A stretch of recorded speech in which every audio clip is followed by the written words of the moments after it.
தமிழகம் முழுவதும் MRP எனப்படும் மருத்துவ பணியாளர் தேர்வாணையம் மூலம் விரைவில் 47 இயன்முறை மருத்துவர்களுக்கான காலி பணியிடங்கள் நிரப்பப்படும் என அமைச்சர் மா சுப்பிரமணியன் தெரிவித்துள்ளார். சென்னை கோட்டூர்புரத்தில் உள்ள அண்ணா நூற்றாண்டு நூலகத்தில் இயன்முறை மருத்துவ வரலாறு குறித்த நூல் வெளியீட்டு விழா நடைபெற்றது. இதில் கலந்து கொண்டு பேசிய அமைச்சர் மா சுப்பிரமணியன் 20 ஆண்டுகளுக்கு முன்பு பெரிய விபத்தில் சிக்கி கால் மூட்டு நொறுங்கிய பிறகு நம்பிக்கையோடு பயிற்சி பெற்று இதுவரை 160 மாரத்தான்களில் ஓடியிருப்பதாக கூறினார்.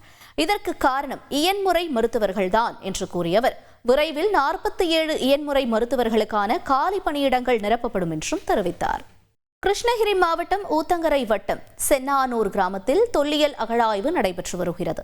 இந்த நிலையில் அங்கு நடைபெற்று வரும் அகழாய்வில் இதுவரை 327 தொல்பொருட்கள் கண்டெடுக்கப்பட்டுள்ளதாக அமைச்சர் தங்கம் தென்னரசு தனது எக்ஸ் தள பக்கத்தில் பதிவிட்டுள்ளார்.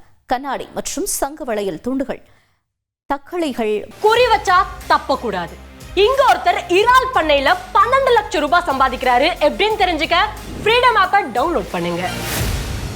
வட்ட சில்லுகள் உள்ளிட்ட தொல்பொருட்கள் இந்த அகழாய்வில் கிடைத்துள்ளன என்றும் இத்தொல்லியல் தளத்தின் உறுதியான காலத்தினை அறிய மாதிரிகள் ஆய்வகத்திற்கு அனுப்பப்பட்டுள்ளதாகவும் அமைச்சர் தங்கம் தென்னரசு குறிப்பிட்டுள்ளார். வன விலங்குகளை பாதுகாக்க நடவடிக்கை எடுக்கப்பட்டு வருவதாக அமைச்சர் பொன்முடி தெரிவித்துள்ளார். விழுப்புரம் மண்டல தலைமை வன பாதுகாவலர் அலுவலகத்திற்கு சென்ற அவர் கடத்தல்காரர்களிடமிருந்து பறிமுதல் செய்யப்பட்டு வைக்கப்பட்டிருந்த யானை தந்தங்களினால் செய்யப்பட்ட யானை பொம்மைகளை பார்வையிட்டார்.